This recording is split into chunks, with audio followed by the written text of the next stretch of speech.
जिसने उनकी महानता के साथ साथ उनकी मनोस्थिति और दुख को भी उजागर किया। महाभारत के अनुसार भीष्म ने काशी की 3 राजकुमारियों अंबा, अंबिका और बालिका का स्वयंवर में अपहरण किया। यह घटना आदि पर्व में वर्णित है।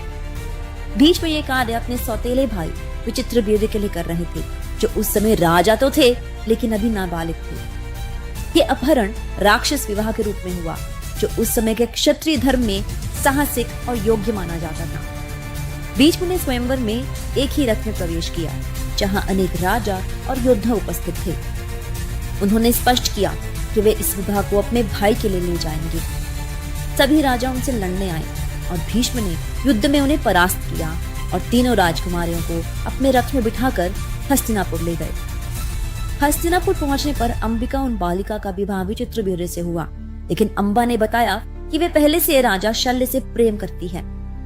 भीष्म ने उसे शल्य के पास जाने दिया, लेकिन शल्य ने उसे अस्वीकार कर दिया। असहाय और अपमानित अंबा वापस हस्तिनापुर आई और भीष्म से विवाह करने की याचना की, जिसे भीष्म अपनी प्रतिज्ञा के कारण अस्वीकार कर दिया। समय बीता, कुरुक्षेत्र की रणभूमि सजी। धर्म और अधर्म आमने सामने खड़े थे।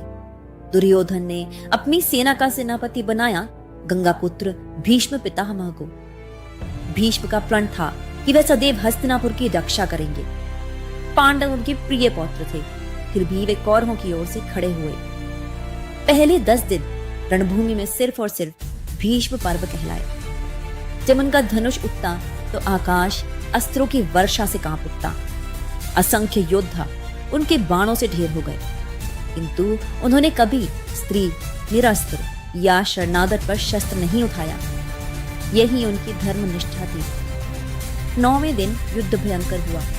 पांडवों की सेना रक्त से लथपथ हो चुकी थी और भीष्म पितामह की प्रचंडता के आगे टिक नहीं पा रही थी। तब श्री कृष्ण का धैर्य टूट गया।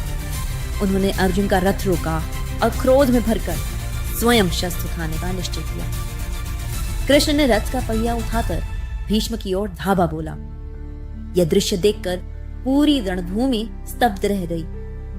भीष्म ने मुस्कुराते हुए अपने हाथ जोड़ दिए और कहा, आइए माधव, आपके हाथों मृत्यु ही मेरे लिए परम मोक्ष होगी। यह देखकर अर्जुन व्याकुल हो उठा और कृष्ण के चरण पकड़कर उन्हें रोक लिया। कृष्ण शांत हुए, पर भीष्म की वीरता की छवि उस दिन सबके मन पर अमिट हो गई। इस दृश्य रणभूमि में धर्म और भक्ति का अद्भुत संगम बन गया। 10 दिन पांडवों ने योजना बनाई।